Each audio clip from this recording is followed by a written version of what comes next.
¿Cómo están, querido grupo? Bueno, vamos a seguir estudiando algo nuevo. Vamos a estudiar algo nuevo, algo bien profundo.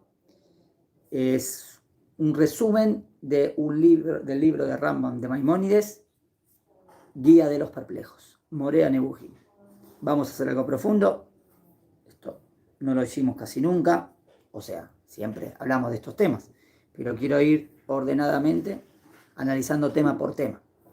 Como estamos haciendo las 7.2 de Benenoah, como estamos haciendo en la mitad, para Yata Yabúa siempre enseñamos 13 principios de fe. Bueno, vamos a esto de Guía de los Perplejos. ¿Está bien? El título que le pusimos, El camino del hombre a Dios. Guía de los Perplejos. Después van a poder ir siguiéndolo. Siempre le voy a tratar de mantener el mismo tema o el mismo título, 1, 2, o si hay algún titulito, lo ponemos ahí. Bueno, comenzamos. Vamos. Analicemos las palabras básicas. Empezamos con los términos que definen al hombre, los términos que definen al ser humano. En Bereshit 1, Génesis 1, se narra que Dios hizo al hombre, entre comillas, a imagen y semejanza de él. Tenemos que analizar qué significa imagen y qué significa semejanza, porque sabemos que Dios no tiene imagen. ¿Está bien? Entonces, en Ivrit los términos son Tzalmenu, Kidmutenu. Salmenu y Dmutenu. Tenemos que analizar estos conceptos que normalmente se traducen como imagen y semejanza. Los términos hebraicos originales son Tselem y Demut. Tselem en hebreo sería la forma, esperen, voy a explicar, no forma como hablamos hoy en día. En la huella de la filosofía aristotélica, todo ser está constituido de forma y materia. Forma y materia. O sea, forma sería la esencia y materia. La forma es el alma, es lo que hace a la materia diferente de otras. ¿Está bien? O sea, en el ser humano sería el alma, ¿está bien? Tiene cuerpo, pero tiene alma. Entonces, Tselem sería la alma. ¿Está claro? Hay cuerpo y hay materia. En este caso, Tselem sería el alma. Ahora explica el Rambam. Dice, la forma es lo que hace a la materia diferente de otra. En el ser humano, más que nada es el intelecto. Más que nada es la capacidad raciocinio, de pensamiento. Se le alude, pues, al intelecto de la especie humana. Según esto, entonces la palabra tzalmenu significa la capacidad, el intelecto que tenemos. Demut viene de domé, es comparación, semejanza, parecido a el punto en el cual la inteligencia divina, ¿está bien?, se refleja dentro de la humana. Sería, entre comillas, más o menos donde está el parecido, o lo más que yo puedo hablar que hay algo parecido. Obvio que no es en cuerpo, porque Dios no tiene cuerpo. Y aspectos humanos tampoco, porque Dios no tiene aspectos humanos. Entonces, lo más que me acerca, me conecta con Dios, que es el parecido, sería en el aspecto intelectual, del intelecto, del pensamiento. Es como dijo aquí, el intelecto, tengo que poner un dedito para no. El punto en el cual la inteligencia divina se refleja dentro de la humana. Es como que ahí está la conexión. La distinción del hombre, pues, es su capacidad intelectiva. Eso es lo que lo distingue, es lo que nos diferencia de los animales. El puente de contacto con la divinidad entonces se da a través de esa dimensión. Esa es la dimensión de conexión con Hashem. Pero no es todo. Maimónides enfrenta uno de los mayores problemas de la hermenéutica de las escrituras, de la Torá.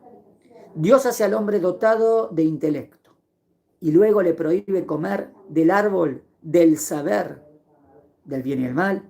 ¿Cómo me prohíbe comer del árbol del saber si lo más importante que me distingue de los animales es el saber?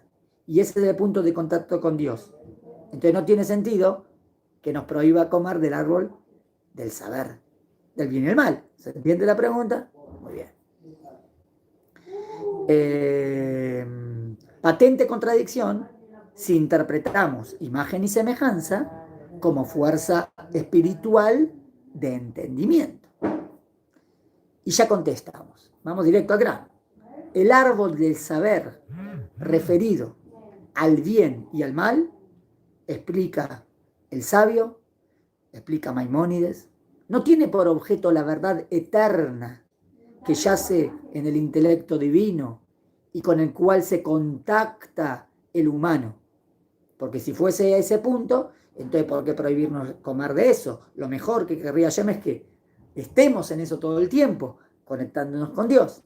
O sea, que el árbol del saber, el bien y el mal, no se refiere a eso. ¿Y entonces a qué se refiere? Sino a las convenciones de los hombres, convenciones, relatividad, ahora vamos a ver, acerca de los valores. Lo que para una persona, una sociedad parece que eso está bien y esa sociedad parece que esto está mal. Las convenciones, ahora voy a explicar.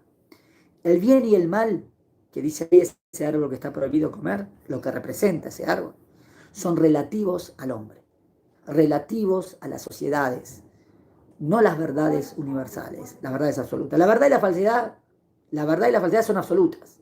Y eso, obvio que Dios querría que comamos de eso, que estemos siempre, sepamos la verdad y sepamos que es mentira, para no equivocarnos.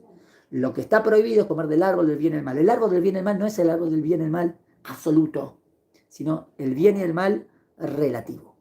O sea, cuando no sabes cuál es la verdad, cuándo es de verdad bien y cuándo es de verdad mal. O sea, sería como el árbol que te confunde el bien y el mal. ¿Está bien? Ese es el árbol del bien y el mal. De lo que a este le parece bien, a este le parece mal, de la relatividad. No comas de ese árbol de la relatividad porque te va a confundir. Porque te van a decir que es todo relativo. Que esto para mí está bien, para mí está... No, no. Nosotros queremos lo absoluto, lo que de verdad es correcto. El bien y el mal son relativos al hombre, a la sociedad. La verdad y la falsedad son absolutas. El hombre, por lo tanto, cae de lo absoluto a lo relativo. Ese es su mal y ese será entonces su drama. O sea, si estábamos en lo absoluto, estábamos perfectos, apegados a Dios, pero caer a lo relativo y ahora yo no entiendo qué está bien y qué está mal, eso sí que es un jet, eso sí que es un pecado. Eso es el comer del árbol del bien y el mal. De aquí en adelante se vislumbra el camino humano como lucha contra las apariencias de lo transitorio. Ahora tengo que luchar contra esto, de las apariencias de lo transitorio, para entender cuál es la verdad. De lo convencional llamado, entre comillas, bueno, o entre comillas, malo.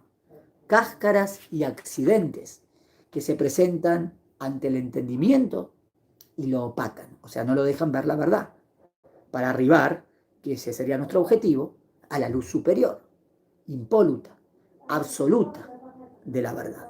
O sea, el intelecto, en la parte más elevada, que es el Tselem Elohim, que nos diferencia de los animales, que nos conecta con Dios, y ahí está nuestro parecido, y por lo tanto aplicarlo para llegar a la verdad sería el objetivo de la vida. Y no confundirme y no entender que está bien, o sea, el árbol del bien y el mal sería lo que te confunde el bien y el mal, y no entender cuál es el bien y el mal absolutos y verdaderos.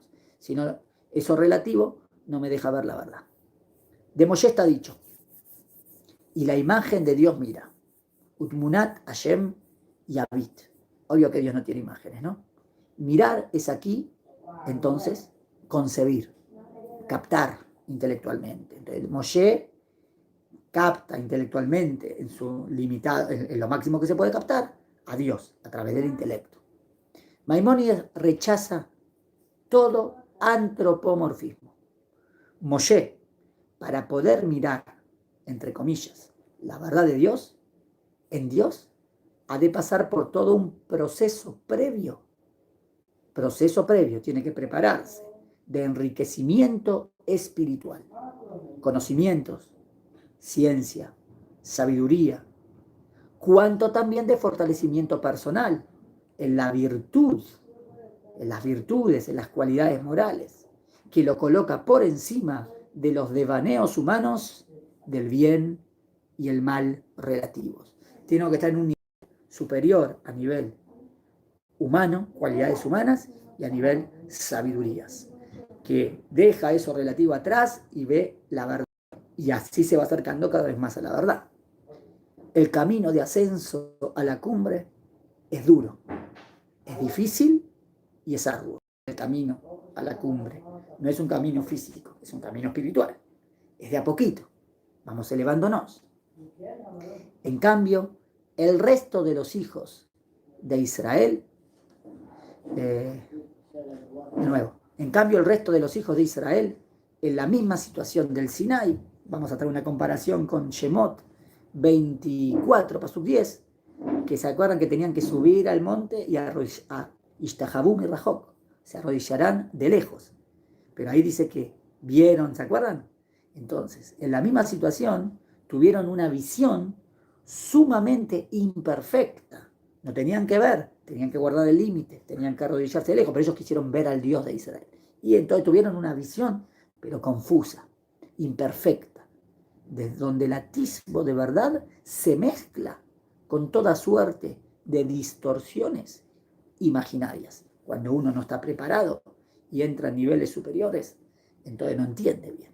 Entonces la imaginación lo puede confundir. Entonces la visión no es exacta. Suerte de distorsiones imaginarias. El concepto mezclado con residuos de la materia. Es como que el concepto, la esencia, lo que él quiere captar, pero como no está elevado, mezclado con la materia, entonces no está captando bien, está marcando la diferencia entre Moshe Rabenu, cuando sube al monte Sinaí y llega al máximo nivel, y también lo que los tenían que acompañar para cerrar el pacto, pero que se precipitaron y quisieron ver más de lo que estaban preparados. ¿Está bien hasta aquí? Poco más. A partir del capítulo 26, no sé si hacerlo esto o bueno, déjenme ver. Muy bien. Bueno, vamos a seguirlo, está bien, vamos a seguirlo. A partir del capítulo 26, de la primera parte del Guía de los Perplejos, del Moré Nebuchim, el filósofo judío Maimónides emprende su esforzada empresa de erradicar, quitar de nuestra mente todo antropomorfismo en la concepción de lo divino. ¿Qué es antropomorfismo? Que le da forma. Dios no tiene forma. Entonces Dios no puede ser, no hay entonces hay que quitar todo antropomorfismo de Dios en la concepción de lo divino. La tarea es titánica. ¿Por qué?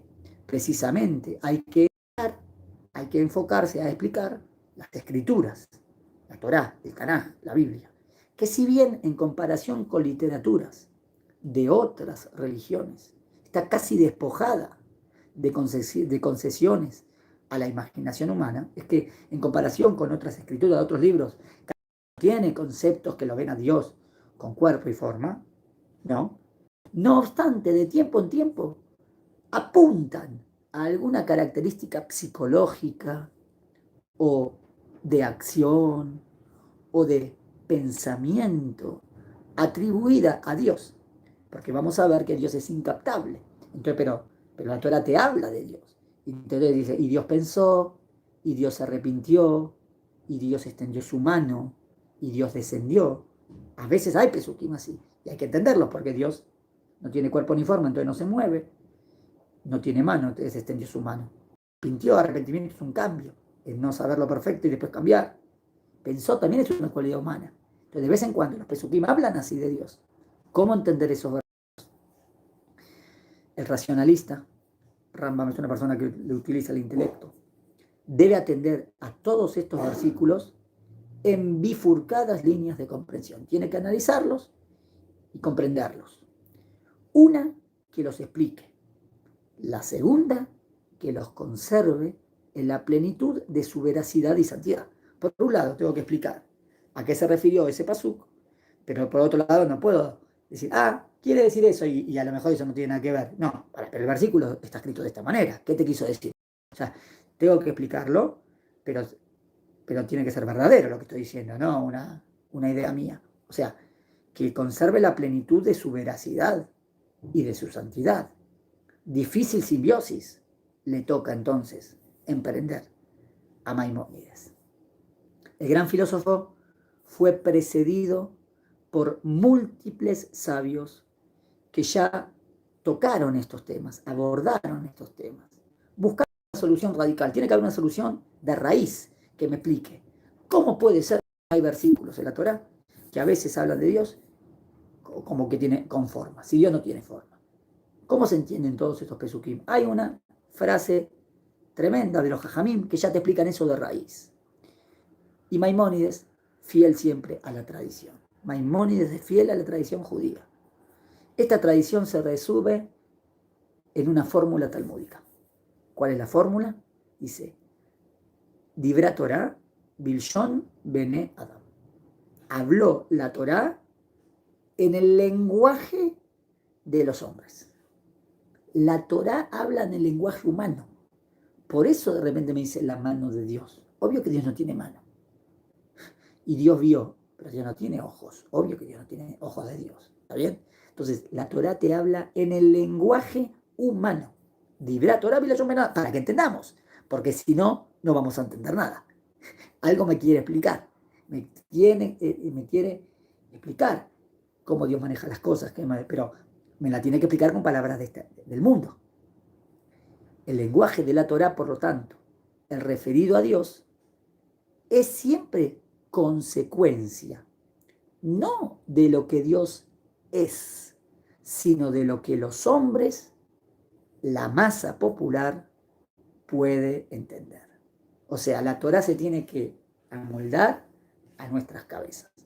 Tiene que hablar en el lenguaje humano. Y la Torah también, dentro del pueblo, siempre tenés las personas más, que saben más filósofos, más pensadores, pero no es la mayoría. La mayoría es el pueblo, que entiende a nivel normal. Entonces, la Torah es para el pueblo, para todo Israel. Entonces, ¿en qué idioma tiene que hablar? En el idioma de la mayoría. Eso es lo que dijo la masa popular. El lenguaje de la Torah, por lo tanto, el referido a Dios, es consecuencia no de lo que Dios es. O sea, no es de lo que Dios es de verdad, sino de lo que los hombres pueden entender. O sea, tengo que hablarle al hombre de cómo es Dios, pero según la capacidad de la persona que está aprendiendo, entendiendo y escuchando. Entonces, la Torah se tiene que amoldar. Como a los niños, hay que hablarles en un idioma que les sea asequible, que puedan entender. El pueblo requiere de imágenes concretas. En esas imágenes, la Torah procura educarlo y va a ir mostrándole la perfección divina, pero de a poquito. Y va a hablar con ideas de imagen. Obvio que ya de absoluto decimos que Dios no tiene ni cuerpo ni forma, pero a veces va a utilizar antropomorfismos.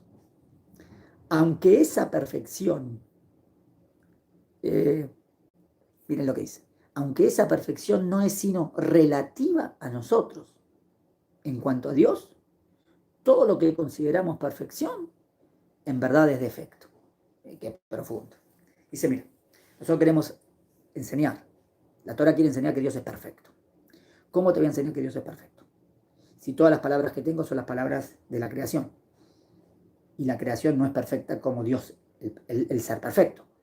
O sea, tengo que utilizar palabras del idioma, palabras que para nosotros hablan de perfección, a pesar que si las aplicásemos a Shem, realmente no es la perfección, porque es una palabra humana, pero son palabras que para nosotros hablan de perfección. Por ejemplo, saber, o sea, ignorar habla de imperfección, saber habla de perfección. Entonces, obvio que va a hablar del pensamiento divino que Dios sabe, que son palabras de perfección, para hablar de Dios. ¿Se entiende? Vivir es perfección, morir es no. Entonces, siempre las palabras que se van a aplicar a Dios son palabras que hablan de perfección para nosotros. Obvio que en Dios es todavía más que eso, o todavía diferente a eso, pero tiene que usar las palabras humanas, que hablan de perfección, es lo que dijo. Aunque esa perfección no es sino relativa a nosotros, en cuanto a Dios, todo lo que consideramos perfección, en verdad es defecto, porque esa palabra es palabra creada, ¿entienden? Y Dios es el creador. Cita Maimónides a Únkelos, famoso traductor de la Biblia al arameo, cuya versión fue consagrada por la historia judía como de las mejores traducciones, revisadas por Rabbi Yoshua y Rabbi Eliezer, grandes jajamim de esa época. En todo lugar donde las escrituras dicen descendió Dios, traduce Únkelos, se reveló Dios. Fíjense, él nunca traduce descendió. ¿Por qué? Porque ¿qué desciende? ¿Qué baja? Algo físico. Y Dios no es físico. Entonces él dice, y descendió Dios y le dijo. Entonces, Únkelos traduce, se reveló Dios. Le vino la palabra de Dios. Hay un solo punto, nota Maimónides, en que Únkelos traduce el descendió hebraico por su gemelo descendió. Qué raro, ¿no? Hay un pasuk en que Únkelos traduce descendió. ¿Por qué no tradujo se reveló en arameo? Se refiere al pasaje en Génesis, capítulo 46, versículo 4, donde Dios le dice a Jacob, yo descenderé contigo a Egipto. Fíjense el pasuk. Y Dios le dice a Jacob, yo descenderé contigo a Egipto. Siempre Únkelos traduce, me revelaré. Pero ahí tradujo, yo descenderé. ¿Por qué? Llama la atención que aquí el antropomorfismo sea conservado en estado natural. Lo mantiene de la misma manera. ¿Por qué?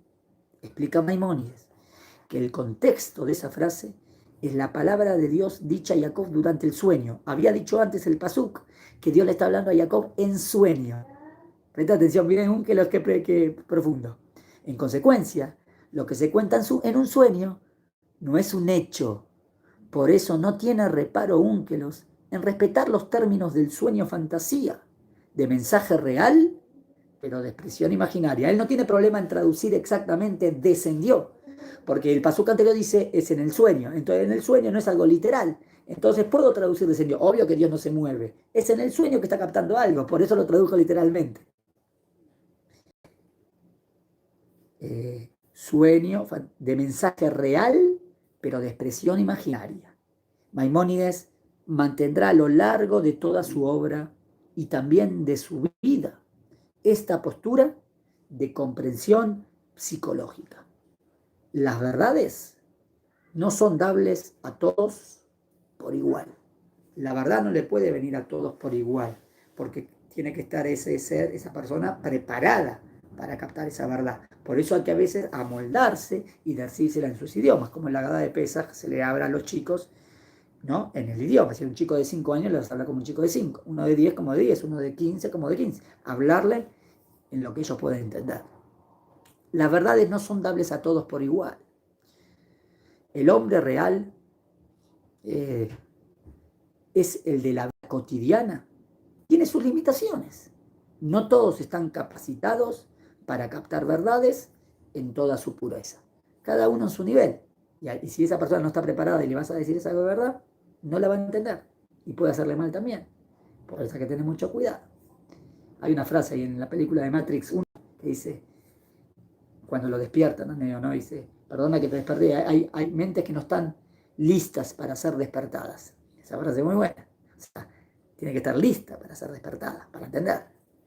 Usamos este vocablo, no todas están capacitadas para captar verdades en su pureza. Usamos esta palabra, capacitados, con precisión analítica. No se trata de fatales diferencias biológicas de unos que vienen mejor dotados al mundo que otros. El tema no es ese, que es uno como que genéticamente esté mejor que el otro. No, el tema es el de la educación.